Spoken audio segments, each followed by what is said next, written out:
O livro do Wanderson Castilho, o Manual do Detetive Virtual, tem vários casos e casos reais, né? Exatamente. E pelo que eu rapidamente vi aqui, tem uma moça, Rose, que permitiu que você usasse até o nome dela. Isso, é o único caso que eu divulgo o nome do cliente, porque o resto são todos nomes ocultos, né, para que não... Porque aqui no escorresse. resuminho, na orelha do livro, aquela que leu, tá lendo só a orelha rápido, ela diz que é uma vitória minha e da minha família, porque o crime atingiu todos os familiares de forma direta. O crime cometido na internet é hediondo, tira todas as possibilidades de vida social. Então é um caso, assim, de difamação? É, o caso dela, ela tinha um relacionamento, ela tinha já 2 filhos do primeiro casamento, segundo lá, e ela estava noivo deste empresário, e percebeu que havia muitos ciúmes no relacionamento, o cara era muito controlador e tudo, ela resolveu terminar com o relacionamento. Mas no momento que ela estava, já fazia 3 anos e meio, momento íntimo, o cara pedia para que tirasse fotos íntimas, registrasse seus momentos íntimos. E aí, quando ela resolveu terminar com o relacionamento, ele ameaçou ela, dizendo que se ela terminasse, ele colocaria todas aquelas fotos dos momentos íntimos na internet. Ela acabaria com a vida dela. Ela, mesmo assim, foi à frente, não quero, e avisou o advogado mandou uma notificação extrajudicial que se ele colocasse essas fotos, ele seria processado. Ele falou, eu sou advogado, você vai ver o que eu vou fazer e ninguém vai me pegar. E divulgou as fotos. Eram em torno de quase 500 fotos, no decorrer de 3 anos. Acabou com a vida dessa jornalista. Divulgou e ela também aonde? na internet. Mas aonde, assim? Na internet. Quando eu entrei no caso, tinha mais de 7 milhões e 500 mil links quando você colocasse o nome dela.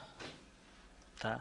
Ai, fico até arrepiado. Ele Porque chegou é ao mortal ponto... isso, é um assassinato. É um assassinato. E ela tem É um uma assassinato declaração... em vida, né? Ela fala que Assassinato moral, ela né? fala que ela é morta todos os dias e reergue-se no dia seguinte, porque eu tirei os 7 milhões e poucos links, mas ainda tem 180 mil, sempre volta. Não acaba. O que entra na internet nunca mais sai. Então, todos os dias, ela tem que se deparar e vencer. E no livro agora, a segunda edição, nós chegamos à conclusão, o cara foi condenado nas 2 instâncias, tanto criminal quanto civil, foi condenado mesmo, comprovado, porque ele mandou um outro rapaz enviar, ele fez tudo de forma que não aparecesse nele, e eu consegui rastrear, identificar e comprovar que foi ele que fez, e tanto é que ele foi condenado com isso. E é um Mas aí você empresário, levanta o ID da pessoa, é isso? é o caminho IP, fez o seria esse? rastreamento, ele soltava de todas as formas, chegou a ponto, no início ali, né, de ele ter pago um menino, impresso as fotos dele transando com ela, com o nome dela, o telefone dela, garota de programa, colocou o nome do jornal, o telefone do jornal que ela trabalhava, ela foi demitida do jornal. Os filhos tiveram que sair da escola, porque chegavam os amigos, olha que isso, mais de 180 perfis no Orkut, Facebook, tudo que você pudesse imaginar, tinha sites com todas as redes de sociais. todas as formas. Tamanho da raiva dele, né? Tamanho da raiva dele. E, assim, ele já tinha, depois, na investigação que nós fizemos, ele já tinha esses casos que ele tinha feito com outras pessoas também. Ah, então o tamanho também da doença dele. Pelo visto tem uma patologia aí, sim. Sim, sim. E aí foi condenado mesmo? Foi ou condenado. Foi Não, ele foi depois, condenado. não deu em A nada? maior condenação hoje no Brasil foi, nesse caso aí, de difamação, né, que foi 1 ano, 11 meses e 23 dias. De prisão? Não é prisão. Que ele vai 8 entregar horas, quilo de cesta açúcar, básica. né? Cesta básica, ele tem que pagar R$ 1.200 por mês durante esse tempo de condenação e ele tem que 8 horas semanais de ajuda a serviços comunitários. E aí a ação, ela estava pedindo 1 milhão na ação civil de reparo, que é o mínimo que essa mulher passou e ainda passa.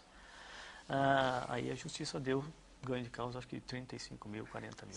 Ela está recorrendo com isso. Por isso que as pessoas fazem isso, né? Com a justiça. Claro, ele é advogado, imagina se ele não sabia disso. Por Que ele não ia ser condenado.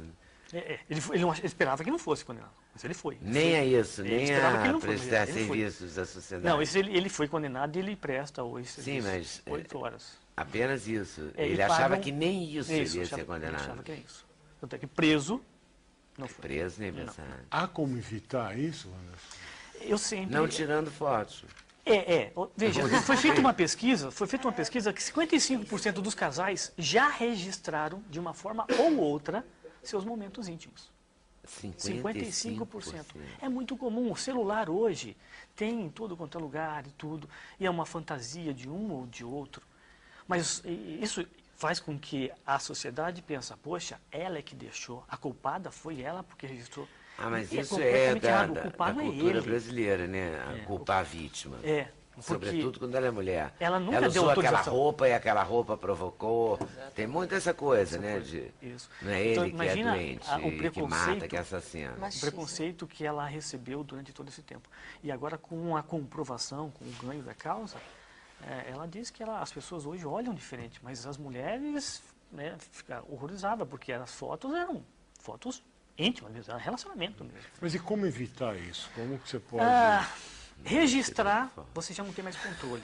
Você pode até falar assim, não, eu deixo aqui num pendrive meu, e ninguém pega, mas você vai perder esse pendrive. Ou você pode apagar um pendrive, eu recupero todas as fotos apagadas. No seu HD, se você formatar teu HD agora, eu recupero tudo. Não, mas uma vez já na mesmo? internet... Uma vez na internet não se tira mais. Você não Porque tem multiplica, né? Com uma veja, no velocidade mundo estonteante. eletrônico, eu estou escrevendo até um outro que chama Consciência Digital, no mundo eletrônico não existe a unidade, não existe um livro, não existe uma foto, porque com uma foto eu mando um e-mail para 1 milhão de pessoas, aquela única foto já virou 1 milhão. Então não existe mais unidade eletrônica, não existe. Então você registrou, já transformou em bits, em parte eletrônica, você não tem mais controle. E quando acontece, por exemplo, com uma menina de 15 anos? Como aqui, a garota de 15 anos nua na foto, uma escola em Hortolândia, no interior de São Paulo. Isso, o que aconteceu? Nesse caso aí, um menininho pegou uma foto de uma moça pelada, pegou o rosto dela e colocou e enviou para todo mundo da escola dizendo, essa foto aqui é dela. Psicopatinha, né? Porque ela não queria ficar com ele. Ele ficou com um amigo, mas não ficou com ele. E aí ele mandou esse e-mail. E aí, para tirar da cabeça de todos aqueles jovens de que aquela foto não era dela. Então eu fiz o rastreamento, Mas era identifiquei, montagem. era montagem, identifiquei, comprovei. E aí fomos até na delegacia com a casa do rapaz, conversar com os pais e tudo. Nossa, E os pais acharam que era uma brincadeira Não, os inocente pais ou ficam ficaram horrorizados. indignados pelo Normalmente, mesmo? os pais do garoto que Os pais fez. do garoto que fez. Normalmente eles pelo levam um menos isso. susto. Porque o meu filho, eu tenho controle total, ele está aqui em casa, ele só fica no computador, eu controlo ele. Meu, se você não controla o computador, você não controla o seu filho. Seu filho está mais exposto no computador do que na rua. E no caso assim de um desaparecimento, coisas assim, a pessoa desapareceu, você acha que também pode ajudar? Pode, dependendo dos casos. Hoje, as relações que tem no mundo virtual com o mundo físico estão muito intrínsecas, ligadas. Então, avisos hoje, por exemplo, em redes sociais, né, desapareceu o filho e mostra a foto em dias, já é conseguido recuperar. A própria polícia da Inglaterra achou uma criança e divulgou pela uma rede social e a mãe já identificou, já conseguiu já achar. Então, hoje, a relação mundo físico e virtual estão estritamente assim, ligadas. E o pai e a mãe que falam, meu filho é muito mais esperto comigo na internet, eu não consigo acompanhar, é um grande de um erro. Ele tem que sim que acompanhar, ele tem que saber o que seus filhos fazem. Para que não chegue então esse susto aí, a polícia batendo na porta ali, né? Por exemplo, nesse caso dessa menina aqui desaparecida, ela foi encontrada num sítio. Pelo computador, pelo que ela acessou de e-mail, que ela trocou de e-mail, pelo que ela procurou, acessou do Google Maps, sei lá, por aí assim. Né? O que foi? Ela desapareceu. Suspeitava-se que havia um sequestro nisso, envolvido. Então, eu fiz um trabalho junto com o delegado, com a polícia na época, eu peguei o computador dela, fiz a análise, então eu consegui ver o último momento, segundo que ela tinha conectado, e voltei durante 1 hora e meia na navegação que ela fez, onde ela tinha entrado. E eu encontrei um mapa de uma fazenda, um sítio que tinha ali. E uma conversa que ela tinha tido pelo bate-papo com outro rapaz, marcando para ir naquele lugar. Foi aí que eu falei, olha, ela deve estar nesse local aqui. Que o que eu recuperei do computador foi isso. Aí a equipe de sequestro foi lá e identificou. Na verdade, ela tinha fugido para ficar com o rapaz. Não era sequestro? Não era sequestro, não. Mas e esse o ciúme a sogra ciumenta, era o genro? Ou era da nora o ciúme? De quem era? A sogra, ela desconfiava que estava num momento de praia ali, durante quase 15, 20 dias, férias, e percebia quando chegava perto do seu genro, ele estava no computador, ele minimizava a tela, ele estava conversando no MSN, de repente ele fechava rapidamente. Ela começou a suspeitar das reações quando ela se aproximava. Ele dizia, sempre estava no computador, que estava trabalhando, fazendo planilhas e tal. E ela fazia, eu acho que ele está traindo a minha filha. E eram gente de cacife. Falei, eu quero fazer uma análise, porque esse computador é da minha filha, ela pode analisar o computador. Então eles me deram autorização, eu fiz essa perícia toda. Então eles tinham certeza absoluta que ele tinha algum caso. Família rica, ele não era rico e tudo. E aí eu levantei e falei, quais os momentos que você estava falando? A mulher é o pobre, né? Então o negro. Né? É sempre assim. E aí, ele no traía laudo mesmo? todo, não traía. Ele estava fazendo trabalho, sim. No momento, provavelmente, quando ela chegava, ele amenizava, não sei porquê, ou queria dar atenção para ela, Ou exercendo o direito dele de privacidade, né? privacidade. O que você tem que meter? Ela ia Porque intervir, provavelmente né? ela era bastante controladora. Ah, né? E aí, Nota-se. claro que ele queria fechar o que ele estava Certeza. escrevendo. Ele não queria que ela acessasse. E eles ficaram, posso perguntar o resto? Assim, Pode, claro. Não vou perguntar o nome, claro, mas eles ficaram, a filha dela ficou casada com ele? Ficou, daí ficou. Ele nem porque- ficou sabendo? Não ficou sabendo. Mas, Que e aí, sorte da filha dela, né? Porque vai que ele fica sabendo, sai correndo. É. E ela fica arrasada. Não é traída, mas é abandonada. isso foi nos casos. aí Porque é que- muito louco isso. E deve ter muita coisa assim envolvendo dinheiro, né? Tem, bastante, bastante. Teve um caso, isso foi interessantíssimo. Assim, que a pessoa é rica, daí desconfia que o outro... Tá, eu tive nesse caso também, eu acho que te contado aí, onde um empresário chega e falou, eu estou com um vazamento de informação dentro da minha empresa e eu quero descobrir. E o interessante é que algumas pessoas vêm trazer o problema e esconde.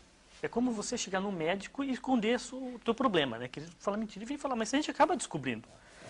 E aí eu fiz todo o monitoramento na empresa.